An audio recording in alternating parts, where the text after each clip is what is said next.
Hello guys, this I Varshit. और आज जो मेरे एकेडमी में स्टूडेंट्स का क्वेश्चन था कि सलोन में क्या क्या रिक्वायरमेंट होता है, क्या क्या एक सलोन रन करने के लिए। तो सारे स्टूडेंट्स का कुछ अलग अलग क्वेश्चन था, अलग अलग आंसर था।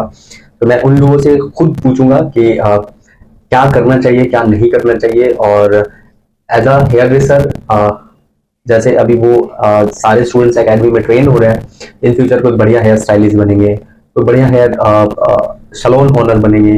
इन फ्यूचर हर कोई अपना कुछ ना कुछ अच्छा करेगा, ये मेरा विश रहेगा कि करे। और तो वो आइडिया आपको एक तो एक्सपीरियंस के साथ आता है कि आपको काम करते करते एक्सपीरियंस गेन करते हो। और जो स्टार्टिंग होता है वो आपको हर एकेडमी से ही मिलता है, जहाँ पे आपको सिर्फ हेयर कट या सिर्फ कलर करना या सिर्फ काम करना नहीं सिखाया जाता। वहाँ पे ओवरऑल चीजें सिखाया जाता है, प्रैक्टिस करवाया जाता है। सो उसी चीज पे आज बात करेंगे सारे स्टूडेंट से। वो अपना पॉइंट ऑफ व्यू भी देंगे कि क्या होना चाहिए, क्या नहीं होना चाहिए। और मैं अपना एक्सपीरियंस भी शेयर करूंगा कि उसके साथ जो वो बने बोलेंगे उसके साथ मैं कुछ करेक्शन करूंगा, कुछ एड ऑन करूंगा। और तो चलते हैं, बात करते हैं कि किसका क्या point of view. Sharma as a dresser मुझे यहाँ पर सर के एकेडमी में मुझे ज्वाइन हुए 2 मंथ हुए हैं। ये हमारे सर हुए मिस्टर साजिद वारसी। आज हम लोग बात करने वाले हैं बिजनेस आइडियाज के बारे में। एज ए मतलब अगर मैं लाइफ में यहाँ से सीखने के बाद अगर मैं सलून या फिर क्या बोलते हैं एकेडमी खोलूँ या फिर कुछ भी, तो क्या करना चाहिए खोलने से पहले या फिर उसके लिए क्या क्या जरूरत होते हैं। तो मेरा टॉपिक था बिजनेस आइडिया। तो सबसे पहले आपको सलून खोलने से पहले आपको एक लोकेशन चूज करना होगा, किसी अच्छी लोकेलिटी पे, जहाँ पर अच्छा लोकेलिटी हो, अच्छा एरिया हो। उस हिसाब से आपको एक सलून चूज करना पड़ेगा, मतलब रेंट पे, या फिर आप उसको खरीद भी सकते हैं। या उसके बाद आपको सलून का नेम चूज करना होगा आपके हिसाब से जो आपको पसंद आए। फिर उसके बाद आप सलून खोलने के बाद आपको उससे पहले आपको बिजनेस लाइसेंस लेना पड़ेगा, परमिट लेना पड़ेगा बिजनेस का।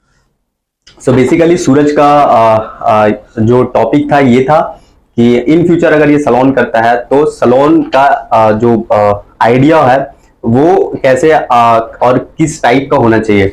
तो इसमें एक दो चीज जो एक्सप्लेन किया और कोशिश किया एक्सप्लेन करने का, जो मुझे समझ में आया मोटा मोटी, ठीक है, वो ये था कि लोकेशन, सलोन का नेम, स्टाफ्स और लाइसेंस। तो बेसिकली क्या होता है कि आपको एक बढ़िया सलोन रन करने के लिए, ऑब्वियसली कोई एक बिजनेस कर रहा है और सलोन कर रहा है तो उसको एक अर्निंग चाहिए होता है, उनको पैसा कमाना होता है। तो सबसे पहला जो होता है, जो बताया कि लोकेशन बहुत बढ़िया होना चाहिए। लोकेशन मतलब आपका जो सलोन का कैटेगरी होता है, ए क्लास है, बी क्लास है, सी क्लास है, आपका किस टाइप का है, बहुत बड़ा सलून है या मीडियम सलून है या स्मॉल सलून है, उस हिसाब से आप लोकेशन देखें। और लोकेशन देखने का मतलब आपका क्राउड, आपका क्लाइंट का क्राउड, आप किस टाइप का क्राउड लेना चाहते हैं, आप किस लेवल का आपका वर्क है, आप किस लेवल का आप स्टाफ हायर कर रहे हो, तो आप उस हिसाब से लोकेशन चूज करें। अगर आप खुद हेयर ड्रेसर हो तो आपको काम करने का जरूरत पड़ेगा और बहुत हार्डवर्क करने का जरूरत पड़ेगा। अगर आप हेयर ड्रेसर नहीं है, आप सिर्फ एक सलोन कर रहे हो और इन्वेस्ट कर रहे हो, तो आपको बढ़िया हेयर स्टाइलिस्ट, बढ़िया स्टाफ, ब्यूटिशियंस, हेल्पर, जो भी सलोन के लिए एक स्टाफ का जरूरत पड़ता है, वो आपको बहुत ही अच्छा ग्रूम और प्रॉपर जिसको काम आता है उस टाइप का आपको एक स्टाफ, एक टीम क्रिएट करना होगा जो आपका सलून को रन कर पाए। अच्छा काम करने के लिए, अच्छा सर्विस देने के लिए आपको अच्छा सामान का जरूरत पड़ेगा, क्योंकि सलून इंडस्ट्री सिर्फ अभी हाथ का काम या आपका हाथ का काम नहीं रह चुका है। आपको बढ़िया मशीन का जरूरत पड़ेगा, अच्छा इक्विपमेंट का जरूरत पड़ेगा, जो आपका क्लाइंट को ज्यादा अच्छे से सर्विस दे पाए। राइट। मेरा नाम राधेश शर्मा, मेरा सर है सजीद सर। 1 महीने से ज्वाइन किए हम। मेरा प्रोडक्ट बारे में हम बात करने चाहते हैं। राधे का जो क्वेश्चन था कि प्रोडक्ट डीलिंग के बारे में, ये एक्सप्लेन प्रॉपर नहीं कर पा रहा था क्योंकि फर्स्ट टाइम कैमरा में था, तो दैट्स व्हाई थोड़ा सा नर्वस था। इसका टॉपिक था कि प्रोडक्ट के बारे में, कि एक सलोन में क्या प्रोडक्ट होना चाहिए, कैसा प्रोडक्ट होना चाहिए।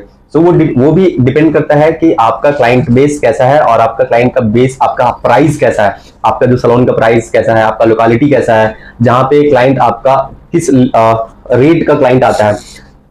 सो हर सलून में क्या होता है कि प्रोडक्ट जो होता है वो डिपेंड करता है काम अगर आपके सैलून में प्रोडक्ट है तो आप सर्विसेज दे पाओगे, क्योंकि हम लोग का सैलून में सिर्फ हेयर कट या सिर्फ सेविंग्स या सिर्फ हाथ का काम का वर्क नहीं होता। हम लोगों का सर्विसेज में बहुत सारा ऐसा होता है जो प्रोडक्ट है, कलर आता है, स्पा आता है, कैरेटिन आता है, और भी बहुत सारा ऐसा सर्विसेज है जो प्रोडक्ट से किया जाता है। सो प्रोडक्ट आप जो आपके सैलून के हिसाब से अच्छा हो और जो क्लाइंट के हिसाब से अच्छा हो, जो क्लाइंट को अच्छा रिजल्ट दे पाए।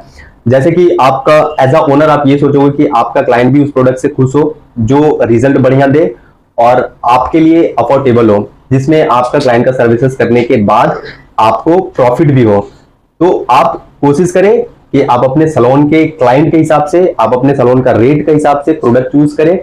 अगर आपके सैलून में हर टाइप का क्लाइंट आता है कि कुछ क्लाइंट होते हैं जो खर्चा करना नहीं चाहते हैं, कुछ क्लाइंट होते हैं जिनको अच्छा सर्विसेज चाहिए होता है, रेट मैटर नहीं करता है, तो आप 2-3 टाइप का कंपनी का प्रोडक्ट रख सकते हैं, जो थोड़ा एक्सपेंसिव हो, जो थोड़ा रिजनेबल हो, और कुछ ऐसा भी रख सकते हैं जो थोड़ा लोअर प्राइस का हो, ताकि आपको हर कैटेगरी का क्लाइंट मिले, कि आपको जो कम खर्चा करना चाहता है उसको भी आप सर्विसेज दे पाओ, जो मिडिल क्लास है उसको भी आप सर्विसेज दे पाओ, और जो लग्जरी सर्विस चाहिए होता है, जिनको बहुत बढ़िया प्रोडक्ट चाहिए होता है, आप उनको भी कैप्चर कर पाओ क्लाइंट्स को।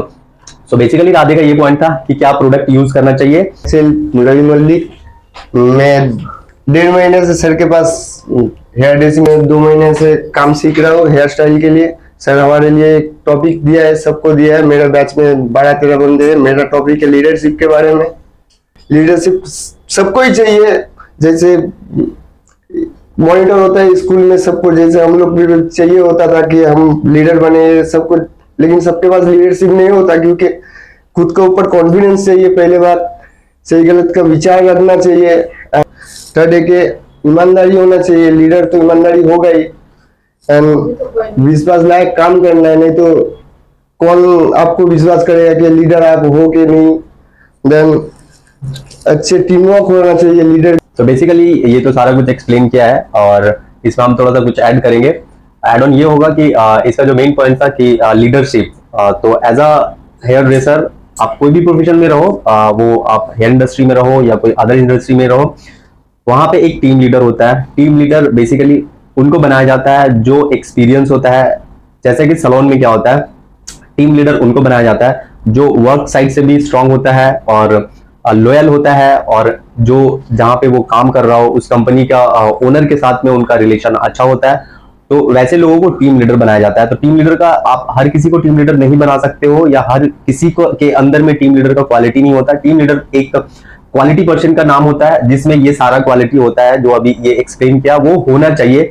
और एज अ हेयर ड्रेसर अगर आपके पास वो क्वालिटी है तो आप एक सैलून में टीम लीडर बन सकते हो, टीम को लीड कर सकते हो। इन फ्यूचर आप अगर खुद का कुछ कर रहे हो, खुद का सैलून कर रहे हो, खुद का बिजनेस कर रहे हो, तो वहां पे भी आपको वो एक्सपीरियंस आपको बहुत काम देगा, क्योंकि आप एक सैलून करोगे, आपके अंडर में कुछ स्टाफ काम करेंगे जो आप अपनी टीम को लीड कर पाओगे। तो उसमें आपको ये सारा चीज जरूरत पड़ेगा। आपको लॉयल रहना है, आपको हार्डवर्क करना है, बाकी लोगों से ज्यादा काम करना पड़ता है टीम लीडर को। जो टीम लीडर होता है वो कभी टाइम देख के काम नहीं करता, बाकी लोगों से टीम लीडर को काम ज्यादा करना पड़ता है। उनको हर किसी के साथ बहुत अच्छे से बात करना पड़ता है, वो चाहे कोई भी कलीग्स हो, जूनियर हो, सीनियर हो या मिड कलीग हो, किसी के साथ बात करने का मन ना हो तब भी आपको बात करना पड़ेगा, क्योंकि आप टीम लीडर हो, आपको टीम को लीड करना है। अल्टीमेटली एक कंपनी के अंदर अगर आप टीम लीडर हो तो वो आपका सेल देखेगा और आपका टीम वर्क देखेगा। तो टीम लीडर होना बहुत अच्छी बात है, बट उसके लिए आपको टीम लीडर का क्वालिटी आपको अपने अंदर एब्जॉर्ब करवाना पड़ेगा, वैसा बनना पड़ेगा। That's it. Hi, I am Puja Mandal. मैं क्रिएशन हेयर एकेडमी में 1 वीक हुआ है। मैं यहाँ पे सीखने के लिए आई हूँ हेयर ड्रेसर का कोर्स।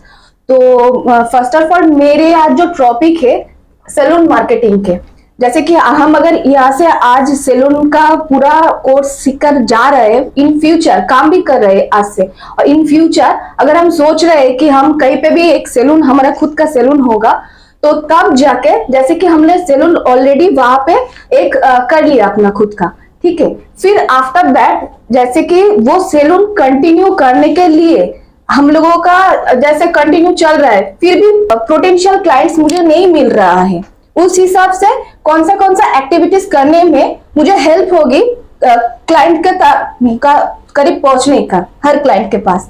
तो मैंने कुछ सोचा है, जैसे कि एक ऑफलाइन एक्टिविटी रहता है लीफलेट डिस्ट्रीब्यूशन। जब न्यूज़पेपर के अंदर हम लोग अपना जो पार्लर का नाम है उसको अच्छी तरह से लिखने के बाद वो लीफलेट के हिसाब से भेजते हैं, जो न्यूज़ के पेपर के दौरान हर लोग घर पे पहुंच जाता है। सेकेंड ऑप्शन है ऑटो माइकिंग। जैसे कि ऑटो के पीछे हम लोग अनाउंस करने के लिए भेज देंगे कि हर गली में जाके वो ऑटो वाला मतलब ये फैलाएगा कि यहाँ पे एक शॉप है, सैलून है। और वहां से मुझे जैसे कि मेरे जो क्लाइंट नहीं थे तो वो क्लाइंट मुझे थोड़ा क्लाइंट के पास में पहुंच सकती हो। और थर्ड ऑप्शन है फेस्टिव सीजन और रिलीजियन वाइज एक्टिविटीज। जैसे कि अगर दुर्गा पूजा रहता है हम लोग हिंदू के हिसाब से, या फिर मुस्लिम के हिसाब से हम देखेंगे तो ईद रहता है, और क्रिश्चियन के हिसाब से देखेंगे तो क्रिसमस रहता है। तो ये जो फेस्टिव सीजन रहता है, इस फेस्टिव सीजन में हम लोग कुछ एक्टिविटी ये करते हैं कि जैसे कि हमारी स्टोर पे, फिर हमारी सैलून पे कोई भी क्लाइंट आता है तो उनको थोड़ा ऑफर देंगे। जैसे कि उन्होंने स्पा करने के लिए आया तो आईब्रोज उसको फ्री कर देंगे।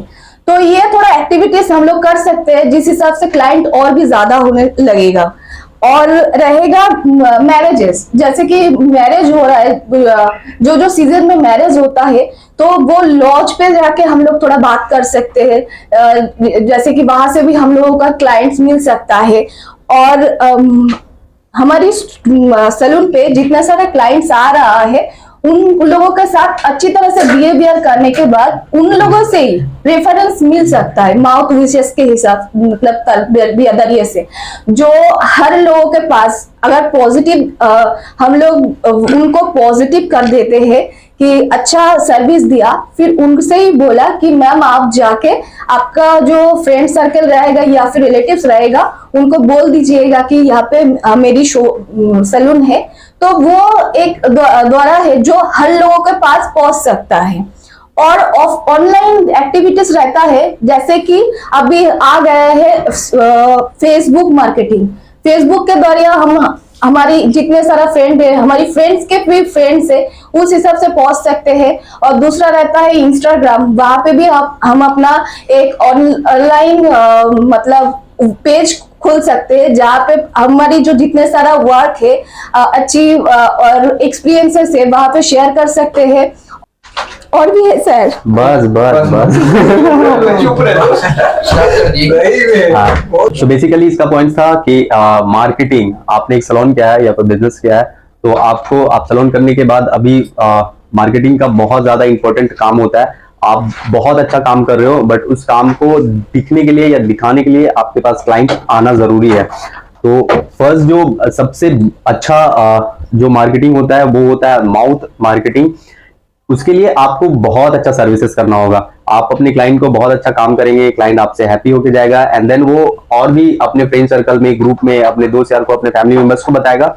वहां से आपका बहुत ही लॉयल क्लाइंट आएगा क्योंकि वो माउथ एडवर्टाइजिंग हो रहा है, वो काम करके प्रैक्टिकल देख के वो एडवर्टाइज कर रहा है, वो किसी को रेफर कर रहा है। तो ये सबसे बढ़िया एडवर्टाइजिंग होता है। उसके साथ साथ और भी बहुत सारा पॉइंट जो पूजा ने बताया है वो भी सारा बहुत ही वर्किंग पॉइंट्स है कि आप ऑनलाइन फेसबुक, इंस्टाग्राम, जो अभी लोग 90% टाइम अपने फेसबुक, इंस्टाग्राम और ऑनलाइन प्लेटफॉर्म पे इन्वेस्ट करते हैं, तो वहां पे आप क्लाइंट को इंगेज कर सकते हो। आप अपना अच्छा काम दिखा सकते हो, अपना बहुत अच्छा हेयर कलर, बहुत अच्छा हेयर कट, अपना सर्विसेज दिखा सकते हो जहां से आपको क्लाइंट मिलेगा। तो बहुत सारा ऑप्शन आता है और भी बहुत सारा जो पैम्पलेट, रिफ्लेक्ट, ऑटो मार्केटिंग, जो अनाउंस करके आपने कुछ अपने सैलून पे ऑफर्स रन कर रहे हो, वो आप ऑटो से या रिक्शा से, जो बहुत सारे सिटीज में होता है कि उसको अनाउंस करके बताया जाता है, तो वो भी बहुत अच्छा एक ऑप्शन होता है ताकि लोग सुन के आपके क्लाइंट आपके सैलून में विजिट करे, आप सर्विस अच्छा दे एंड देन वो अगेन विजिट करे। तो बहुत अच्छा पॉइंट था ये सारा कुछ और अच्छा एक्सप्लेन किया पूजा ने, thank you so much. Hello, my name is Suman Naskar and मैं क्रिएशन सैलून एंड एकेडमी में ज्वाइन किया हूँ साजिद सर के पास। मैं 1 महीना हुआ है, मैं एज ए हेयर ड्रेसर यहाँ कोर्स कर रहा हूँ, सीखने आया हूँ। तो मेरे मन में एक क्वेश्चन था जो मैंने सर से सवाल किया था कि सर पार्टनरशिप बिजनेस चालू करने के लिए क्या क्या होना चाहिए या क्या जरूरी है।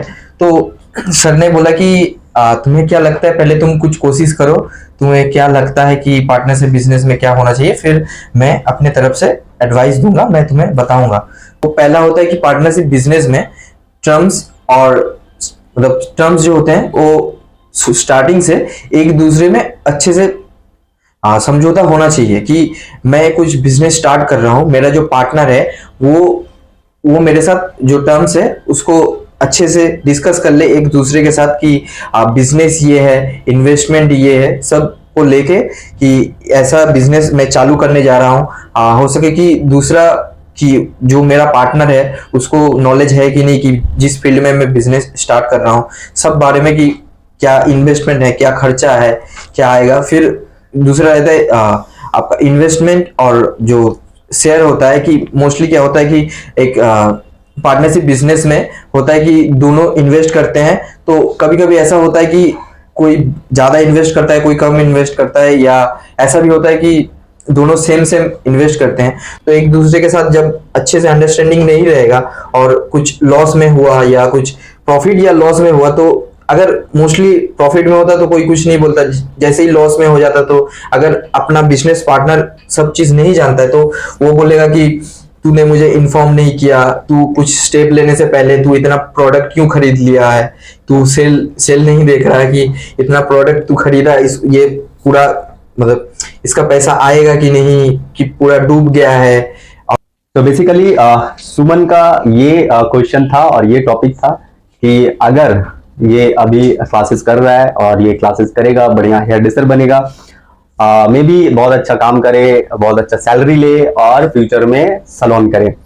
तो अभी बहुत सारा ऐसा हेयर ड्रेसर्स होते हैं जो सैलून करने के टाइम में अगर किसी के पास बैकअप होता है या शेविंग्स होता है तो वो खुद करते हैं, और जिसके पास बैकअप या सेविंग्स नहीं होता है तो वो पार्टनर चूज करते हैं। वो पार्टनर आपका साथ में काम करने वाला कलीग्स भी हो सकता है, जो खुद भी एक हेयर स्टाइलिस्ट हो सकता है, ब्यूटिशियन हो सकता है, स्किन स्पेशलिस्ट हो सकता है, या आपके प्रोफेशन के बाहर का लोग भी हो सकता है ना। हाँ सर। पार्टनरशिप में बहुत सारा चीज देखा जाता है, ठीक है, एक दो चीज नहीं, काफी चीजें देखा जाता है। और अगर आप चाहो तो कुछ भी नहीं देख सकते हो और पार्टनरशिप कर सकते हो। पार्टनरशिप आपको जैसे सुमन ने बताया कि ब्रेक हो जाता है पार्टनरशिप, इसमें 2-3 पॉइंट्स मेरे को बहुत अच्छा लगा कि एक दूसरे पे ट्रस्ट होना चाहिए, एक दूसरे से हमेशा बातचीत होते रहना चाहिए कि क्या करना है क्या नहीं करना है। लाइक प्लानिंग, आप एक सैलून साथ में रन कर रहे हो तो प्लानिंग बहुत जरूरी होता है कि आप क्या करना चाह रहे हो, मेरे सामने वाले क्या करना चाह रहा है। आप जब तक एक दूसरे से शेयर नहीं करोगे तब तक प्रॉब्लम आएगा। आप एक दूसरे का बात शेयर करोगे तो आपका कॉम्प्लेक्स जो होता है वो खत्म हो जाएगा। तो पार्टनरशिप में जो 2-3 चीज बहुत मैटर करता है कि एक दूसरे पे भरोसा, ट्रस्ट, और पार्टनरशिप में एक ऐसा सबसे जो ज्यादा इंपॉर्टेंट चीज होता है वो होता है पैसा। कि अल्टीमेटली एक टाइम ऐसा आता है कि जहां पे एक दूसरे को लगेगा कि ये ज्यादा कमा ले रहा है, ये कम कमा रहा है, ठीक है, तो वहां पे पार्टनरशिप ब्रेक होने का चांसेस बहुत ज्यादा बढ़ जाता है। इंटरफेयर, अगर आप हेयर ड्रेसर हो और आपका पार्टनर हेयर ड्रेसर है तो आप अपना काम डिवाइड कर लें कि ये मेरा काम है और ये तुम्हारा काम है। हेयर ड्रेसर का अगर आप दोनों ही काम कर रहे हो, as a hair dresser, as a partner भी, तो आप अपना सैलरी डिसाइड कर लें। सैलरी डिसाइड करने के बाद क्या होता है कि आपका जो प्रॉफिट हो रहा है उसमें से आपका डिवाइड होगा। और अगर आपका पार्टनर हेयर ड्रेसर नहीं है या इस इंडस्ट्री से ही नहीं है, वो इस इंडस्ट्री का नॉन प्रोफेशनल है, तो उनके साथ में पार्टनरशिप करना थोड़ा रिस्की होता है। मतलब आप उनके साथ में थोड़ा रिस्की होता है। वो इसलिए रिस्की है कि अगर वहां पे देखें, आप चाहो तो आप उनके साथ में जो जो आपके प्रोफेशन से रिलेटेड नहीं है तो उनके साथ आपका लॉन्ग टाइम तक का चल सकता है, और बहुत सारे लोगों का चल भी रहा है और चलता भी रहेगा। बट आप क्लियर रहोगे तभी चल पाएगा, वो चाहे आपके प्रोफेशन का लोग हो या आपका प्रोफेशन का लोग नहीं हो। जब तक का आपका विजन क्लियर ना हो, आपको पता होना चाहिए कि मेरा जो को पार्टनर है उसको क्या चाहिए और वो क्या सोच रहा है, वो बिजनेस को कैसे देख रहा है और आप क्या देख रहे हो, उसके साथ आपको शेयर करना होगा। दोनों को ऑन द पेपर एक टेबल पे आना होगा, तभी आपका सैलून, आपका बिजनेस ज्यादा दूर तक जाएगा और आप बहुत ज्यादा अच्छा कुछ कर पाओगे। और अगर क्लियर नहीं होगा, आप अपने पार्टनर से ऑलवेज अगर आप डिसएग्री करते हो और या फिर वो आपके पॉइंट ऑफ व्यू से हमेशा डिसएग्री करता है, मतलब वो बहुत ज्यादा दूर तक का नहीं चल सकता, क्योंकि आप चाहोगे कुछ और करना, वो चाह रहा है कुछ और करना, तो वहां पे कॉन्फ्लिक्ट स्टार्ट होता है और फिर एक दूसरे पे भरोसा खत्म हो जाता है। तो पार्टनरशिप थोड़ा सा सेंसिटिव इशू है और मेरे हिसाब से पार्टनर चूज करना बहुत बहुत ज्यादा डिफिकल्ट होता है, क्योंकि इनिशियली आपको हर किसी पे भरोसा हो जाता है, उसके बाद में प्रॉब्लम स्टार्ट हो जाता है। तो मैं तो ये कहूंगा कि पार्टनरशिप में जब करना हो तो मत करना, ठीक है, अपना कुछ जमा कर लेना, ठीक है, तब करना, या फिर करना तो हर चीज क्लियर रखना, खास करके पेपर वर्क जो है वो बिल्कुल ही क्लियर रखना, नहीं तो फिर बाद में सामने वाला को भी लगेगा कि उसके साथ गलत हो रहा है और फिर सुमन को भी लगेगा कि गलत हो रहा है। तो अगर पार्टनरशिप करना हो तो जो एक चीज मेन चीज होता है वो पेपर वर्क हमेशा क्लियर रहना चाहिए, काम अलग अलग डिवाइडेड होना चाहिए, आपके काम में वो इंटरफेयर ना करे, उसके काम में तुम इंटरफेयर ना करो, तब आप अपने पार्टनरशिप में लॉन्ग टर्म जा सकते। हाय, আমি বিশ্বজিৎ মন্ডল। আমি স্যারের কাছে 2 মাস ধরে জয়েন করেছি অ্যাজ আ হেয়ার ড্রেসারের কাজ শেখার জন্য। তো আমার একটা টপিক দিয়েছে যে একটা সালন ওপেন করতে গেলে আমাদের কি কি জিনিসের প্রয়োজন হয়, বা আমরা একটা সালন ওপেন করতে গেলে আমরা কি কি ভাবে সালন ওপেন করতে পারি। তো প্রথমত আমাদের প্রয়োজন একটা প্রপার জায়গা, যেখানে মার্কেট যেখানে আমি সালনটাকে ওপেন করতে পারবো এবং যেখানে সারাদিন মানুষ যাতায়াত করতে পারে এবং দেখতে পাবে যে এখানে একটা সালন ওপেন আছে। প্রপার প্লেস দেখার দরকার, যেখান থেকে আমার সালনটা সবার নজরে পড়বে। এবং আমাদের সালন ইন্ডাস্ট্রিতে এখন অনেক প্রকারের হয়ে গেছে, যেমন লেডিস বিউটি পার্লার, জেন্টস মতলব বারবার শপ অ্যান্ড ফ্যামিলি সালন। তো যেহেতু আমি অ্যাজ এ হেয়ার ড্রেসার দুটোই কাজ শিখছি, তো আমি চিন্তা করবো ফ্যামিলি সালন ওপেন করার। তো সেই হিসাবে আমাকে মানে ফ্যামিলি সালনের হিসাবে আমাকে সবকিছু দেখতে হবে। তো যেহেতু আমি হেয়ার ড্রেসারের কাজ শিখছি, ভবিষ্যতে যদি আমি ওই সালনই ওপেন করি বা আমি যদি কাজই করি, তো আমি হেয়ার ড্রেসার, আমি লেডিস জেন্টস দুটোই থাকলাম, প্লাস আমাকে সাথে রাখতে হবে একটা एज अ ब्यूटिशियन যে লেডিস কাজও করতে পারবে। तो विश्वजीत का टॉपिक था जो नॉर्मली स्टार्टअप, यहाँ पे जो ऐड हो रहा वो हो रहा सैलून स्टार्ट करने के लिए क्या होता है, मतलब स्टार्टअप करने के लिए क्या होता है। तो बेसिकली एक नया हेयर ड्रेसर जब काम करता है और वो कुछ एक्सपीरियंस गेन करने के बाद जब वो स्टार्ट करना चाहता है, तो वो एक स्टार्टअप होता है। बहुत सारे लोग जो होते हैं बहुत सारा इन्वेस्ट करके उसके बाद स्टार्ट करते हैं, तो वो अलग लेवल का हो गया। स्टार्टअप में जो बेसिक लेवल से स्टार्ट किया था, तो बेसिक लेवल के लिए बहुत ज्यादा कुछ नहीं चाहिए होता है। अगर आप एज अ हेयर ड्रेसर अगर आप स्टार्ट करना चाहते हो, तो जो सबसे पहला होता है कि आप अगर खुद काम कर रहे हो तो आपको बहुत अच्छा काम करना पड़ेगा। जब आप स्टार्ट करें तो आप कोशिश करें छोटे से स्टार्ट करने का, जितना आपका कैपेबिलिटी है। ऐसा नहीं होता, बहुत सारे हेयर ड्रेसर ऐसा होता है कि बहुत सारा पैसा लगा देते हैं, यहाँ वहां से लेके, लोगों से लेके, या अपना खुद का सेविंग्स लेके लगा देते हैं, बट वो अगर रन नहीं कर पा रहे हैं तो फिर बहुत सारे लॉस में जाते हैं। तो स्टार्टअप के लिए आप कोशिश करें छोटा से स्टार्ट करें। जैसे जैसे आपका बिजनेस ग्रोथ होगा, आपका क्लाइंट बेस बढ़ेगा, आपका एक्सपीरियंस बढ़ेगा, आप अपने बिजनेस को एक्सपैंड करें, आप उसको शिफ्ट करके बड़ा कर सकते हो या नेक्स्ट ब्रांच कर सकते हो। तो ऐसे करके आप अपना स्टार्टअप कर सकते हैं और बहुत बड़ा रिस्क ना लेके छोटा रिस्क ले और वहां से आप स्टार्ट करें।